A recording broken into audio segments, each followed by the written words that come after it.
This episode of All About the Gear is brought to you by Zenfolio, the #1 voted website builder for photographers. With beautiful customizable layouts, best in industry selling and marketing tools, Zenfolio is the all-in-one solution for your photography business.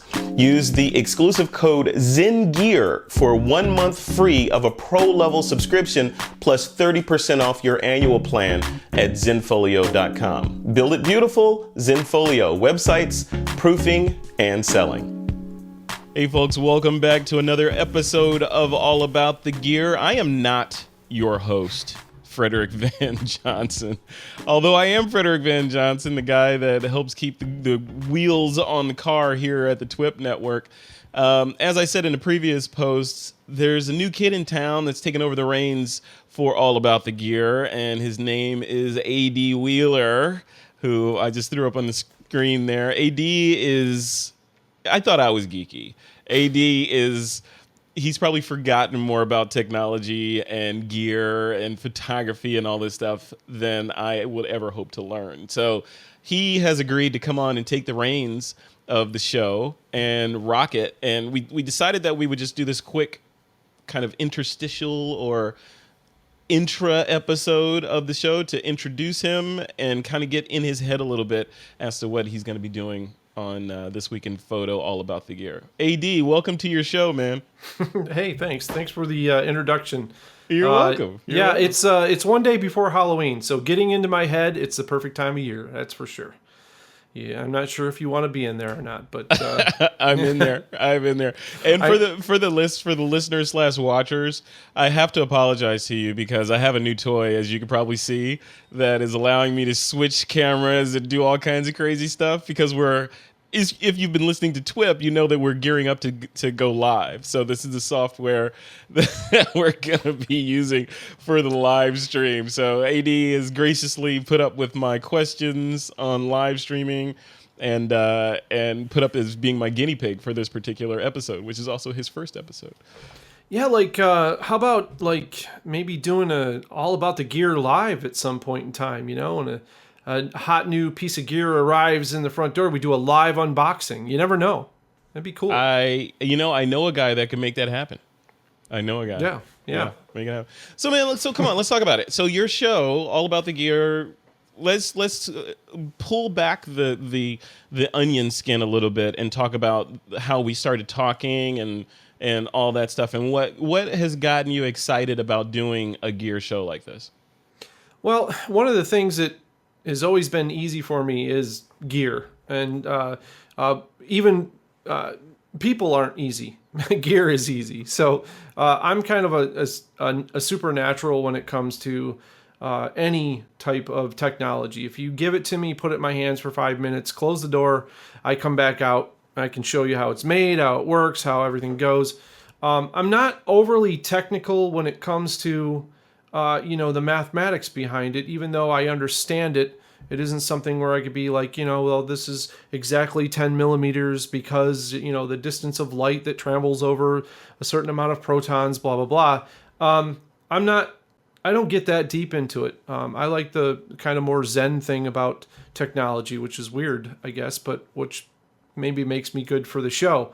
And yeah, so I pick up on things really quick and can figure out stuff fairly easily. So hopefully, I'll be able to give a different view maybe than most of what everybody sees out there in technology reviews and that sort of stuff. I'm hoping, and I'm excited. I think the other thing is, as we talked about, as we were kind of brainstorming about how to this is obviously going to be season 2 of All About the Gear, but how do we make it different? We don't want to just continue on what Doug and Gordon were doing, which was great, but we want to make the show your own and bring your own specific flavor to it. And one of the things we talked about was instead of only reviewing cameras and lenses and that sort of thing, we are widening or shortening the focal length, if you were, to cover a wider area. You want to talk about that a little bit?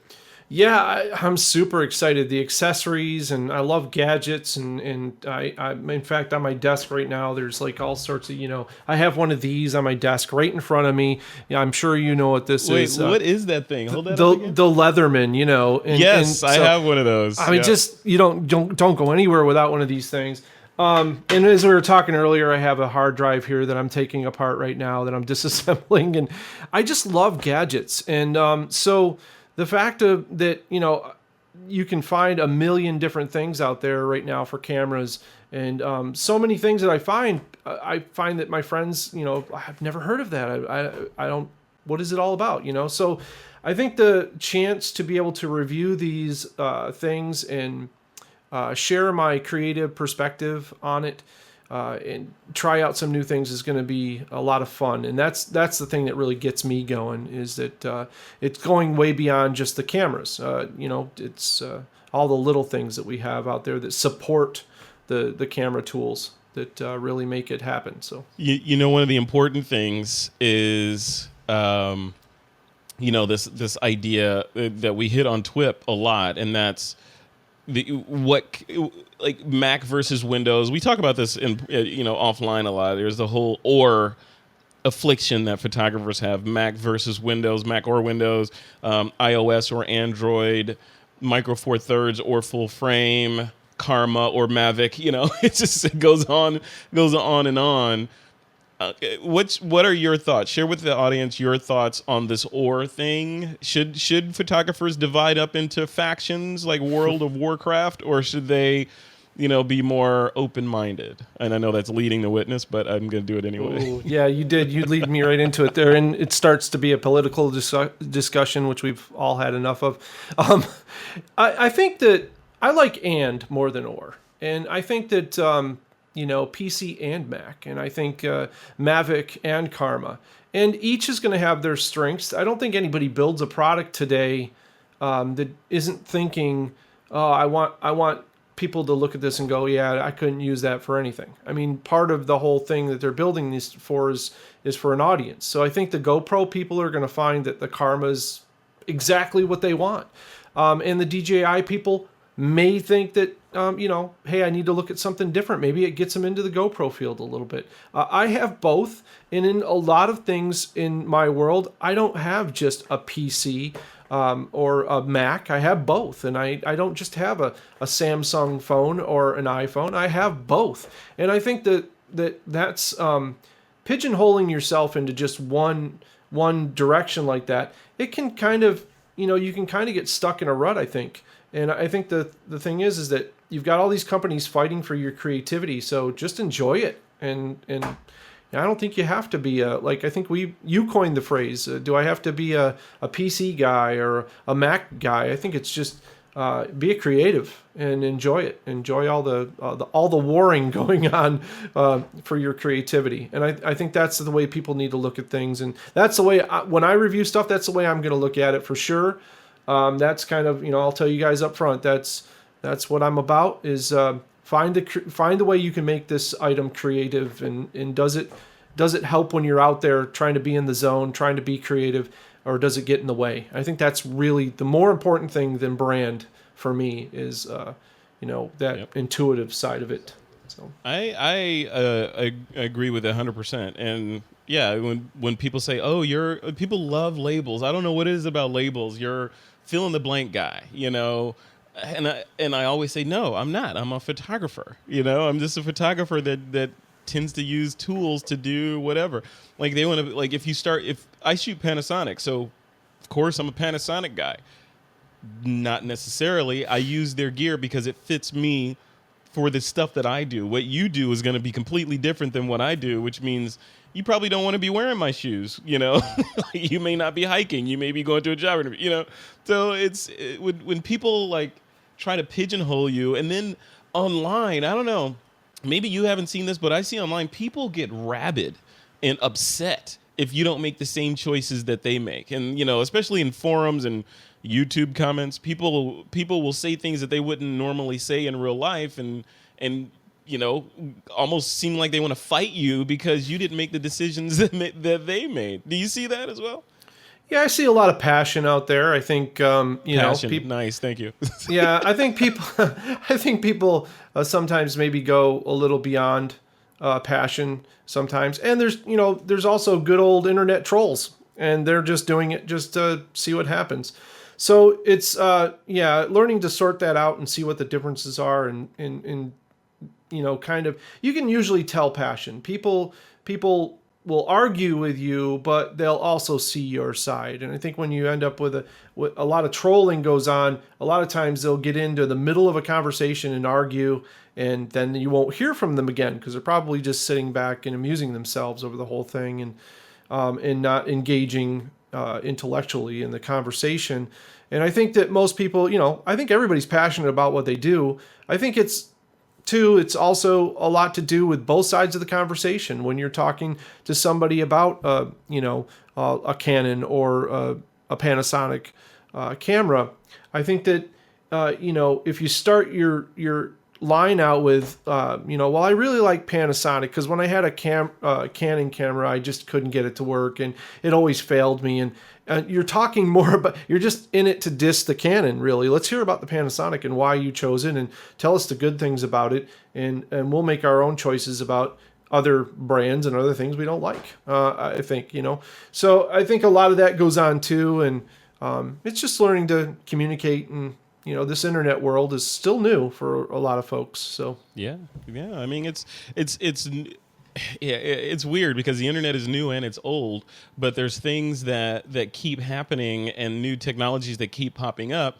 that keep us interested, like say streaming or drones or whatever, moving to mirrorless from a DSLR or whatever. There's always these things that keep us excited about what's happening in the industry, but that's the stuff that's already here, not to mention the stuff that's coming that we don't even know about, which hopefully you'll be covering a lot. So Eddie, talk a little bit about like what are your thoughts for the show, like for the just go a little bit deeper in terms of like right now we've had lots and lots of gear on the show. So we've talked about the gear, we've talked about cameras, like almost every camera that's out there has been covered on the show. What do you have lined up? Like, what's in your head about the thing, regarding the types of products you want to talk about? Well, I think, you make a good point there. And the cameras have been covered extremely well. So, there'll always be new models out there, and I'm sure, we'll get our hands on this and that. I want to get into the supplemental tools for a lot of photographers. A lot of folks are starting to get into video a little bit more. And they're using it to supplement their networking and kind of their content that they're putting out there. So I'm going to be talking about drones and talking about handheld gimbaled cameras and that sort of stuff. Also, lenses. I'm a huge lens fan. I love playing with lenses. I love seeing what you can get just out of the camera raw with just the lens, and just keeping it out of the processing department and just seeing what kind of works. So we've got some things coming up. I've got a little secret here behind me. It's hiding here. I can show this when we'll be talking about here. I can't show you what's in the black box. Oh, maybe did you catch it there real quick? But no. This is a really cool lens in this box, and we're gonna do a show on that. And I've got some stuff coming from Lens Baby and all sorts of stuff I'm really excited about. I mean, it's cool. It's going to be a good show. Yeah, it's going to be a good show. I'm excited to see what I'm a fan of the show anyway, right? So I'm going to be excited to see what kind of stuff you come up with as you work through having a podcast. I know you're not a stranger to online broadcasting. You've been streaming and doing all this other stuff forever. But as you get in sync with the This Week in Photo, all about the gear audience, I'm anxious to see what this is going to look like, because I notice other hosts when they take over a show or when they start a show, the wings start spreading and they start doing cool stuff and they get more comfortable, So yeah, it's going to be an interesting thing to see. Yeah, for me, right now, it's the comfort level. I'm used to working one-on-one. Of course, I was a master at the Arcanum, and I worked with a lot of apprentices one-on-one. And I would once in a while do a group thing, and I do also work on a couple of podcasts with Paul Griffiths and Mike Howard and a couple of those guys. So I've had that experience. But as a host, I haven't really been a host. So for me, it's getting all of that down, getting down the systems of the wonderful network that you've built here, and just getting that all going, and fitting in, of course, as well. And yeah, I'm looking forward to it. I'm looking forward to, we're going to be doing a little bit shorter episodes, which I'm excited about as well. These are going to be quick reviews, but thorough, but still to the point and quick. We're going to have, maybe a guest once in a while, but for the most part, I'm going to be taking this gear into the field, maybe taking the folks into the field with me. Of course, I live here in beautiful upstate New York, where right now it's gray and raining out, but hopefully when the weather clears up a little bit, we'll be taking folks out with us. Maybe even do a live. I've talked about this in the background a little bit. Maybe even doing a live broadcast with a drone or with the live equipment out there, just so people can see how that technology works and be as excited as you and I are about this streaming thing that is killer that we can do now. So, AD, talk to me a little bit about your pedigree. I know you've got a site called the explorographer.com, right? So tell me what was the genesis, or what was the reason for that site? Well, the website was grown out of adwheelerphotography.com, and I really I was trying to find who I was as a photographer. I started being serious about this in 2008. In the digital world, and started taking photos and writing stories. And I was AD Wheeler Photography for a long time. And I was kind of well known for the decay photos and the photos of abandoned buildings and what's termed as urbex photography today, which I really don't like that term all that much. But that's kind of what I got into it for. And then as it became more of a business, I started selling my work and doing that sort of thing. It started to become a legal issue, because a lot of places that you shoot as an urban explorer are not usually, you walk into a building and it might be off limits, it might not be. You just go there and hope everything's okay, and you take your photos. Well, as it becomes a business, that becomes more important to make sure that is legal and okay to do. So I started doing it more towards a historical aspect. So now I approach historical societies and whatnot, and try to preserve some of these sites and locations, their story, and in photograph and whatnot. And I write about it on my page, and that's basically what my blog is all about. So you'll see a lot of, I do a lot of travel. I did a lot of travel for the Arcanum, but you'll see a lot of, like this particular shot from Eastern State Penitentiary, a lot of the decay stuff is in there. And that's kind of what people know me the most for. I still love landscapes and all of that and whatnot, cool. But yeah. That's cool, man. That's cool. Well, let me be the first, if hopefully I'm the first, to welcome you to the This Week in Photo family. You are now a general in the TWiP army. So you have legions of people behind you looking to you for inspiration and education on all things gear now. So I hereby hand the keys over to you. And I respectfully hand them over to you, because I think you're going to do a great job. You're going to take the show from where it was to a completely different direction. I'm excited to see what you do with it. So congratulations and thank you. Well, thank you. I'm excited. I'm grateful for the opportunity, and I hope I can fill the shoes that are out there and take them where they need to be taken. So. I'm excited. I can't wait to get. We got some in the can already, so I'm excited to release those, and we're going to talk about that later off screen when it gets done here. But yeah, I don't show it a lot, but I'm very excited. So. Like I am smiling right now. All right, man. Well, thanks a lot, and listeners. This is probably the last time. Well, maybe not the last time. Hopefully AD will have me on the show from time to time.